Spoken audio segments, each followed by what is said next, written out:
why she doesn't feel safe with you, how to love without losing your identity, how people test your emotional availability, letting go versus giving up, the marriage roommates trap, carrying the load, the emergency poop story. Welcome to the Morrow Marriage podcast, guys, and we've got a good one for you today. I wanted to talk about this because so many of you guys think that safety comes from not being physically abusive, okay? And you know, this is such bullshit. By now, if you haven't figured out that, I mean, let's just stick physical for a second, right? If we think about what it's like when you're a man, you're bigger, you're usually more intimidating, your stature is more present, even if you're sitting, okay? But most of us, when we get frustrated, what do? We move our arms around everywhere. Flailing, yeah, I was big on that. Pacing, massive, right? Hovering. I mean, I would get right in Kathryn's face and like clap as loud as I could. You have permanent ear damage. That's from yelling. That's from yelling? Yeah, okay. yeah. And I mean, it goes on and on and on. If maybe you're not flipping furniture over and punching holes in the walls like I used to do it. Maybe you're not flipping Kathryn out of bed like I did. Maybe you're not throwing her down some stairs like I did. This is still creating unsafety when you are using your voice, putting your words out, right? And I think that if we could start to wrap our head around that women are feeling unsafe because they're attacked, right? I mean, we're always doing work, right? And, you know, even recently, I was reflecting on something Kathryn had said. You know, usually when we work something out, you know, oh, a fly just went in my mouth. Oh, that is gross. It flew right in there? Yeah. Oh, gross. If you saw that on YouTube, man. It went in and it didn't come out. That's the scary part. I think I swallowed it. Oh, there it is. Oh, gross. Oh, it was a little tiny one. Tiny little I was fruit fly or picturing it something. like No. a giant. No, thank God, no. No, okay. Yeah, so basically, I've completely lost my train of thought now. I would lose my train of thought too. You said that you were reflecting on. Oh, yes. Every time we go through something is what you were saying, but. I would say like not every time, but 90% of the time we'll go through something, and typically it's going to be Kathryn taking the initial responsibility. This is like where we're at right now, okay? And then me coming back, and you asked me not too long ago, you're like, does it seem like, you know, when we go through it, we talk about what happened, then it's like the things that I need to work on. And I was like, yes. And then I started to give you some reflections from some of the stuff I thought of, right? And I was thinking about this. Why I want to talk about this today is that I'm lucky that we're where we are right now. You know, it's not exactly how I would teach it in my program. And the reason I think that this correlates today is because that creates unsafety. If it feels like Kathryn's being attacked, or she feels that way, then she's not going to feel safe. Now, why I say I know where we're at and it's different is because after everything we've been through, I mean, we've recognized all kinds of new levels for safety, right? Always. Always. Unlocking new levels. And which is causing, you know, which we tell you guys, it unlocks new levels of intimacy, deeper connection. I feel like that is the truth. Oh my gosh, she is fucking wild these days. I called her an animal this morning. I was like, you were an animal last night. But here's the thing, because that safety creates more of an allowance for emotional connection. Why you feel unsafe, you don't have to get physically abusive. You know, there are all kinds of levels of abuse, betrayal. You know, when we talk about a number of you guys going through financial control, okay, that's gonna make her feel unsafe. Let's just say you don't have any of that, but you're fucking broke, okay? There's a lack of security and safety there, right? And typically, no matter what example we go through, you're going to defend yourself, and you're not going to have the skills that I have to say that if Kathryn is the one, quote unquote, taking responsibility first, and in my reflections, in my pause, and then I come back, you know, I have that allowance. Is it still right? No, I've got to do better at that, or else I could make Kathryn make you feel unsafe again, right? And so I think it's really important to understand that typically you as men, you don't understand, like, if you focus on the fact that these are all the things that I do well, and these are all the things that you're doing wrong. I had a guy this week, he was talking about spending over $100,000 on his wife in the last year, trailer, side by side, flowers, you know, this and that. And literally had no idea he was trying to buy his wife's love. Okay, this is gonna create unsafety. He wasn't trying to buy his wife's love. He was buying it. Can't buy me love. Okay, you can't. And so this creates a level of unsafety for her, right? How can she feel safe if she knows that you're just trying to buy her? Okay? Guys, we can move away from this, right? Let's say that you are dealing with some sort of level of betrayal and you defend yourself with that, right? Maybe it's just your insecurity. You've done nothing wrong except for the way you attack your partner, unsafety, okay? If we are unsafe, then we can't build a deep connection. There's a reason why the first program in my pillar is peace. That's why we talked about it recently on the show, saying you have to understand peace is so important, okay?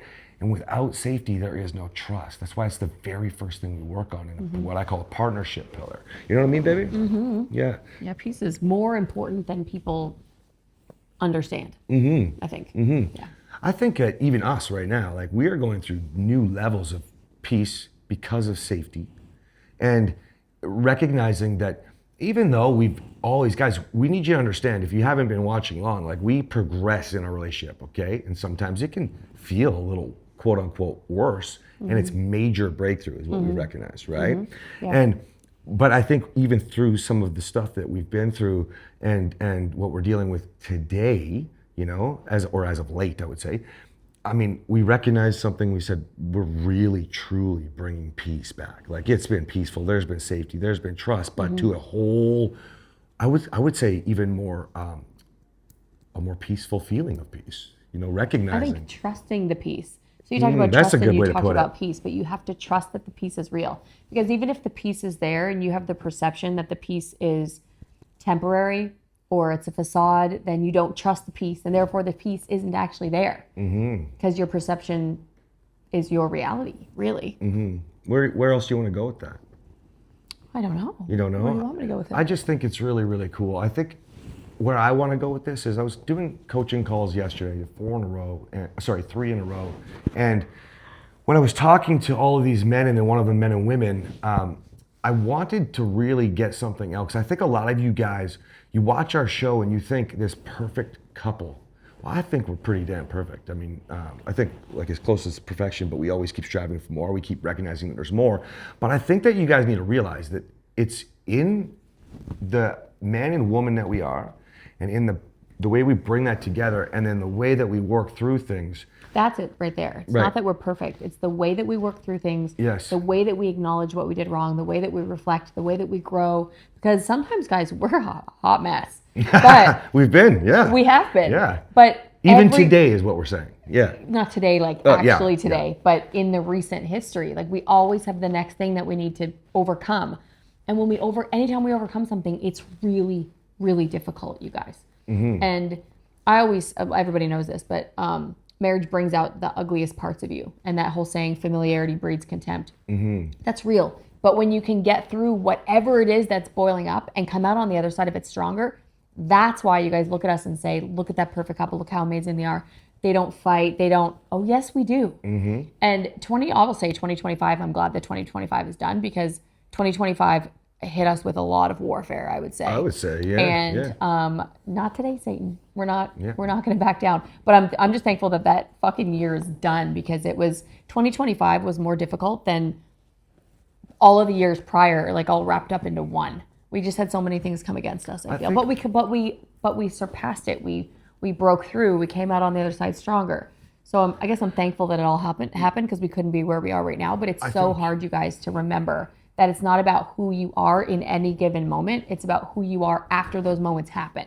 You do have to control the moments too, though. You do, and you know that's where we learned a bunch. Like before New Year hit, we learned through so much breakthrough, more specifically what each of us wanted to work on as an individual. Now remember what we tell you, as a couple as well. Okay, yeah. And it was, Kathryn's not wrong. It was some of the hardest stuff, but stuff that we recognize. For example, with me, I recognized I could not have dealt with that even 2 years ago, far into my growth journey. Never mind back in the old days when I was a totally different man. Some of the stuff that went down, that was said, that was needed to be said. It's probably a better way to put it. Because there's safety, because we can trust that we're working through. Okay, that we understand and recognize deeper levels of intimacy, emotional connection, therefore breakthrough. We can rely on that.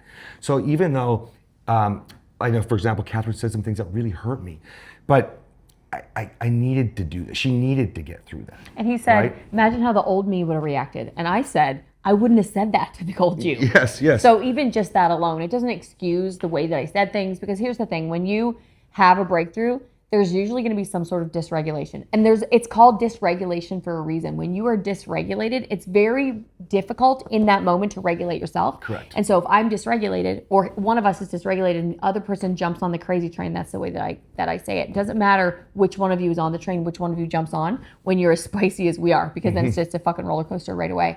But in that dysregulation, you don't have a level of control that you would when you're not in regulation. So in the past, I would have had the sense to not say some of the things I said, and I certainly wouldn't have said them the way that I said them. But in my state of dysregulation and safety, that's how it came out. And that was the most beautiful thing. Like when we started. I don't want to blame it on, I don't want to No. like use safety as an excuse, but No, it is true, because that's what this whole episode is about, right? And we're going to get to how you can get there in just a moment. But I want to follow through on this thought. In the moment we start coming together and repairing, so in regulation, okay, that was, I think, a major breakthrough for one, Kathryn, is to realize, holy fuck, I'm that safe that I can say some things that I really didn't know I needed to get off my chest, let's say, from back in the day, okay? And in that moment, I get to realize that I'm not that same person, but also I could have provided more safety for her in that safety that she had. Okay? And how are you going to get there so you can have your breakthroughs? Well, think about it. We weren't ready to have some of these conversations yet. You know, we weren't ready, and you're not ready either. You need to learn some skills. You need to learn how to not defend yourself so much, because dysregulated, you're going to attack your partner.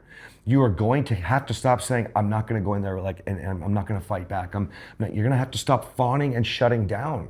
You're going to have to actually be someone who can be, like she says, the one that's more emotionally intelligent if your partner's not on board, okay? And in that, you can start to stand in this new man or woman that we always talk about, okay? And that, over time, builds the reliability in why you can trust. It's over time creating more peace. And really, having some of the most impactful breakthroughs that you'll ever have. And that's exactly what I'd say we're going through right now. You know, I think we have never been this fucking connected. it's true. You know? And you know what? It did hurt to go through that. And you're hurting right now. This is how you know it's worth it. Because fuck me, man, I'm excited about where we are right now. It's good. Holy shit. It's a good place. It is a good place. Somebody's an animal. She's created a monster again. Whoa. Am I the monster? Oh, yeah. Or are you? Remember, I always say, it's awesome, you got to get her to desire. Well, wait till she fucking can't stop desiring. Holy shit. We turned a corner, ladies and gentlemen. The cat's out of the bag. Yeah, safety matters, guys. Okay? See you next time. Bye.